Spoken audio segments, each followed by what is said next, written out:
When I first listened to Mystic Styles, I liked it. I still like it. I've listened to it more than once. Although it didn't... I was introduced to 3 6 Mafia via two sources who revered it. One was the good friend Noel Oakeshott. The other was another good friend, and someone who's composed for some of my previous feature films, Zachariah Abed-Acheson, who composed music for Psychedelic, which you can view on Forever Pictures, and The Joys of Waving, which needs some adjustments and edits before I can... and adjusting some of the sound design before I upload it ever again. And some of the most beautiful music I ever heard. The guy's a genius, and even if it wasn't in my films, I'd wish they were in my films. Now, both of the Oakeshott and Zachariah were both obsessed with 3 6 Mafia. I thought it was the greatest thing in the history of hip-hop. I liked it. It wasn't until they told me, no, you gotta check out the Koopsta Knicca solo album from 1999. Everything is downstream from that. They couldn't have been more right. They may as well have written the top comment on the YouTube upload for this particular album, because that's all they're saying now. It's an apotheosis of every development introduced to hip-hop in the 1990s, perhaps.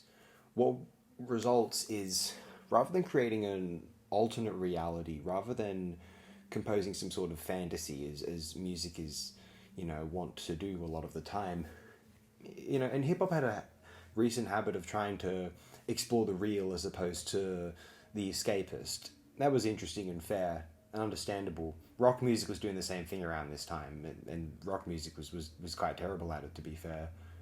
Hip-hop was a lot better at it, obviously, at this time, and since, pretty much.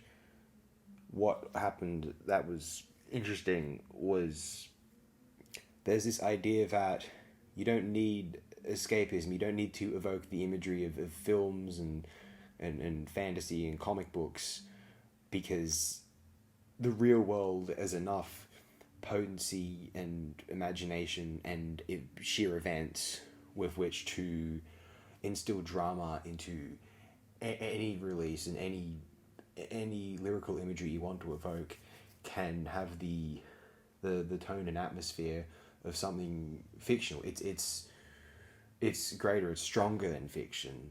It has a greater and more palpable emotional affect than fiction. A song like Judgement Nite is scarier than anything in the history of Gothic rock. This is the most... but it manages to be materially Gothic. It puts you in the situation of being on the run, under threat of repercussion from a gang lord that you've stolen money from. And this is a scarier situation than being stalked by any vampire. You wish you were being stalked by a... You may as well be. The situation is equivalent. Do not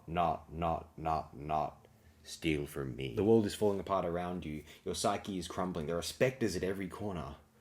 He's coming after me. I broke the one rule. Do not steal from him. It might be the single most... not the most impressive track of the 1990s. That might be David Wise's Aquatic Ambiance, or Cannon's claim. I was raised on Donkey Kong Country, as it were. No, really, this is top 5, though. Really. Oh my goodness. I'd like to read aloud now 2 quite impressive reviews I've noted here from Rate Your Music. From Nodema on November 13th, 2008. For those who listen to Most Known Unknown and Lolly Lolly Pop That Body thinking, wow, 3 6 Mafia are awesome, please. There was something going on in Memphis, Tennessee that many people missed during the infancy of the internet. Some ridiculous evil that, after at least 8 years of underground and near ground level trunk rattling, DJ Paul and Juicy J go all in on the concept of horror music. The next year would see when the smoke clears and the Mafia's head-on embrace of crunk as the path to the syrup, bitches, and Hollywood. Perhaps sensing this, many original members of the crew began putting out solo albums featuring DJ Paul and Juicy J production. Not only does this let some of the many underappreciated members of the group to shine, but it emphasizes just how much 3 6 Mafia lost with each departure. Koopsta is an amazing presence on the mic. Of the group, only Lord Infamous and Kingpin Skinny Pimp had more precise delivery. His songs are obsessed with the atmosphere presented by the beats. This is an audio tape of some long-lost 80s horror film. The only moments the murder slows up is to take time for some weed, which is sensible. And now also reading out this from MSN VWLS, May 29th, 2012. Now, obviously a lot of the source material here is pre-Mystic Styles, but any sort of remastering the 666 crew did to this record was totally different from the music they were making in 1999, as this is easily the darkest thing released during that time period. This album settles the listener into a hypnotic, syrup-influenced evil mood that transfers track to track, never letting up across 64 minutes. The production is as sharp as usual, dexterously alternating between expressionistic menace on tracks like Judgement Nite to straight club-ready bang on the very next track, Busta's Betta Make Way. Yet somehow this manages to feel like the most cohesive record Paul and Jay ever produced.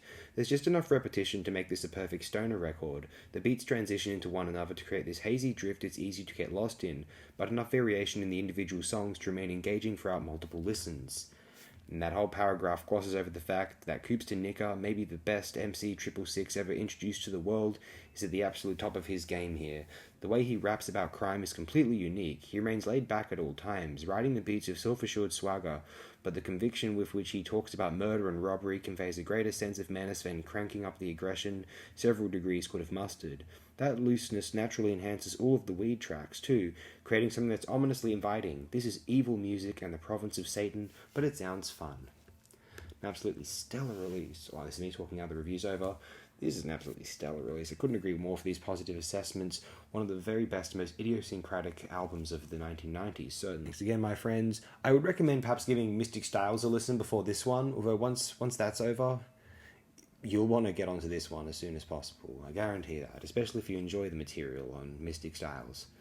So thanks again, my friends. Have the best possible night you have ever imagined. Do not steal from me.